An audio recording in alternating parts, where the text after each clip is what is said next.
All right, so this is the beginning lecture on Chapter 5. We're going to cover 5A, and it is only talking about the history and how the periodic table is put together.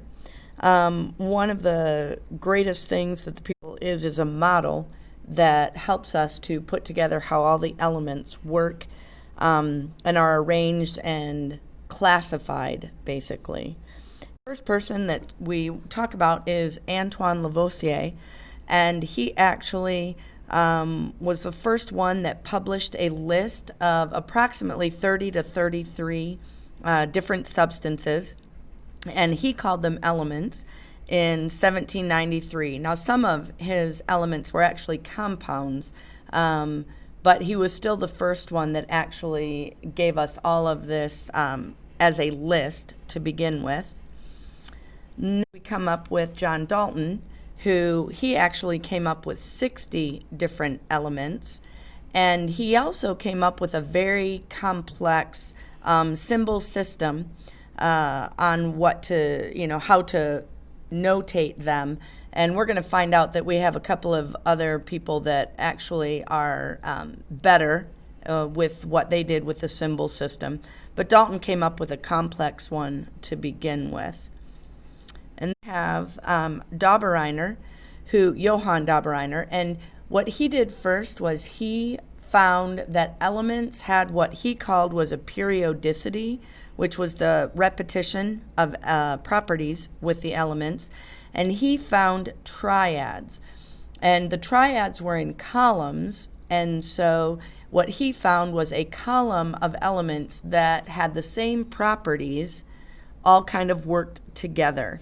And what he figured out is as more elements were discovered, that more and more the triads became tetrads or pentrads, where he added more elements to his groups in his columns. Next, we have Newlands, who was the first one that actually discovered how to get the information about the atomic mass, and he then arranged the elements by atomic mass. And so what he found is that they repeated themselves basically every eighth element. And so his periodic table initially had 7 columns, and he only put in, it was basically a 7 by 7, so he had approximately 49 elements that he placed in his column originally. But he actually arranged them by atomic mass and had 7 columns when he did that. Next, we came up with Mendeleev, and Mendeleev is known as the father of the atomic or periodic table. He also arranged them by atomic masses, and because that's all that was known about the elements at that point. And he came up with the first periodic law and stated that properties of elements vary with their atomic masses in a periodic way. So basically, he was just putting into a definition what Newlands had discovered, which was that every eighth element, the properties repeated themselves of what the element had. So basically, he is known as the father of the modern periodic table. What he did basically was grouped elements by repeating properties, but he also came up with a problem. He felt that the properties were more important than the actual mass number, and so when he rearranged them by properties, there were a couple, and I think there are 7 different groupings that actually changed their order. So, for example, if you look at tellurium and iodine, tellurium has a higher mass than iodine does, but iodine behaves like fluorine, chlorine, bromine better than tellurium did. So by placing them by properties, it actually put iodine and tellurium in the correct category. You also see that with nickel and cobalt. you see that they are in a switched order as well. And there are, I think, 7 different groupings on the periodic table.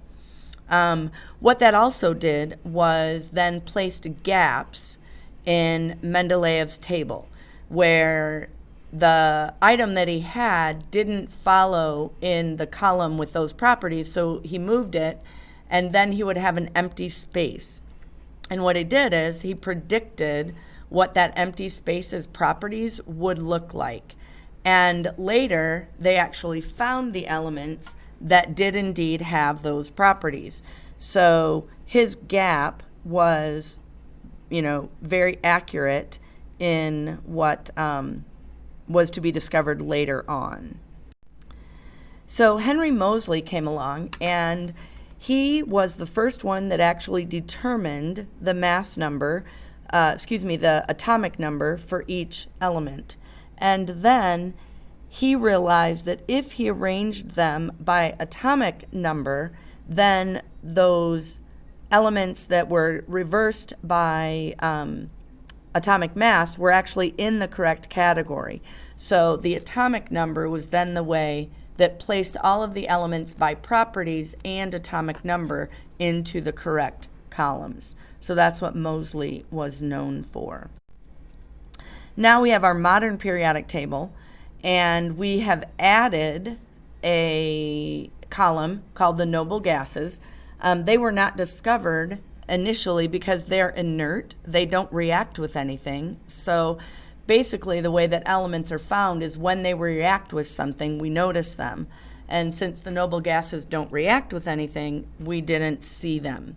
So now we have the modern periodic law, which states that properties of elements vary with their atomic numbers instead of their atomic masses in a periodic way. So that's the only change to the periodic law, is that it uses the atomic number instead of the atomic mass.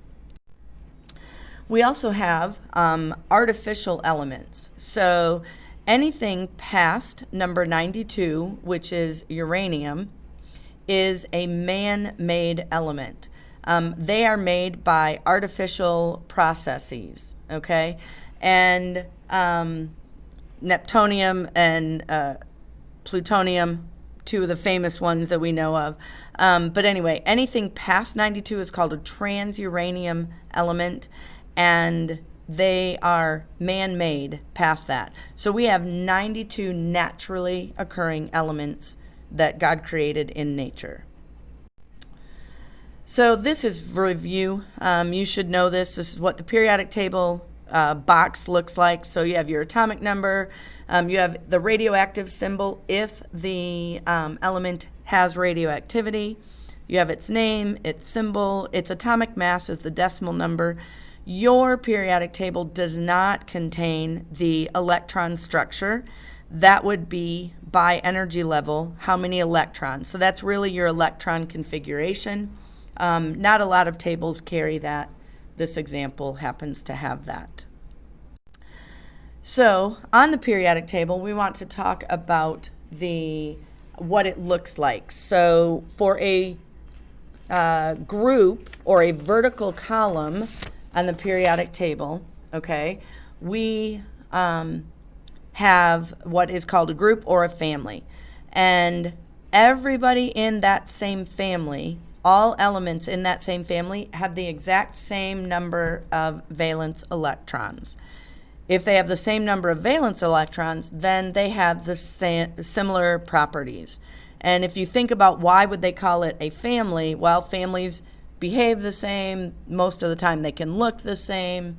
And so they call this a family because of the similarities.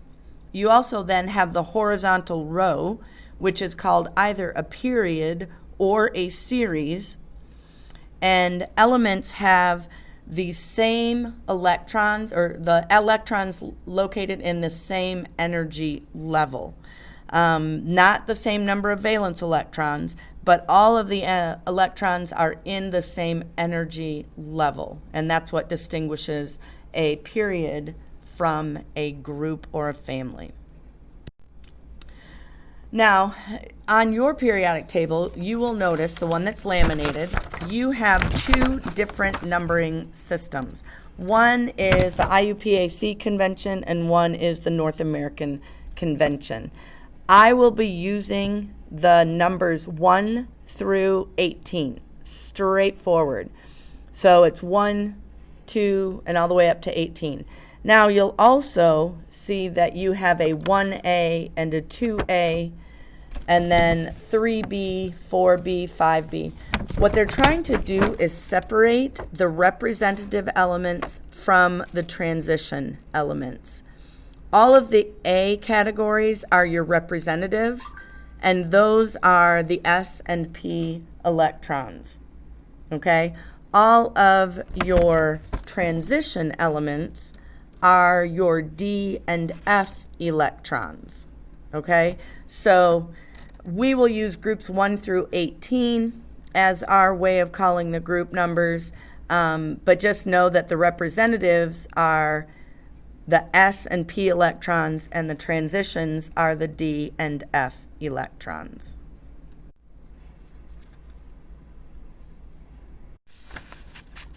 Okay, so here is the picture of the periodic table that's in your textbook. And we're going to go over just a couple of things about where things are located and that kind of thing with the periodic table. And then I have the specifics on the slides coming up, and I will actually then post on that and just let you copy down the notes. But so, okay, first of all, we have 3 different categories. We have metals. And basically most of your metals are, I'm going to do in blue, they're going to be all of these items for sure. Okay, those are all of your metals. And we like to say that they are in the left side and the middle of the periodic table.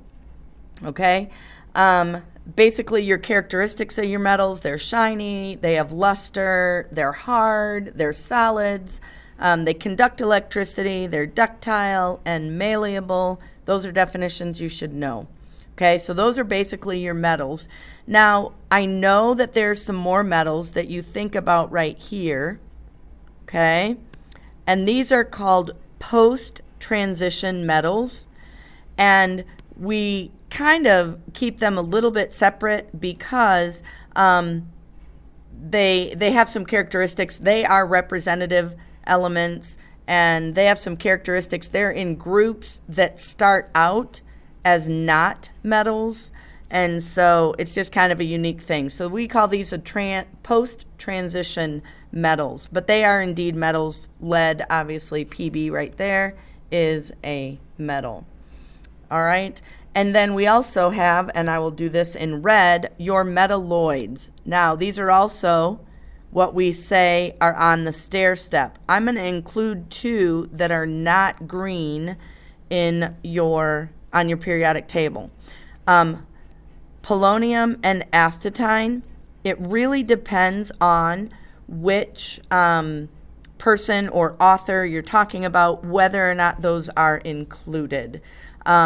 More times than not, polonium is included as a metalloid. Astatine, it's a 50-50 chance whether or not they'll consider it a metalloid. So what a metalloid is, it's on the stair step, and these are semiconductors. They are both metals and nonmetals in characteristics, and you do want to memorize them. And I would make sure that you memorize polonium within that, so that you have those memorized when you come to the testing point. And let's see, these also form multiple ions. Just as an example, they can form positives and negatives along the way. So can a lot of other elements in this grouping, but the metalloids are one characteristic. And lastly, we have what are called our non-metals. We're going to kind of throw hydrogen in there, and then we're going to come and we're going to leave, there we go. Notice also that this is an old periodic table because they've actually named those two elements now. And if you look on the laminated one, you'll see that they are named. So on this periodic table, the ones in yellow are the nonmetals.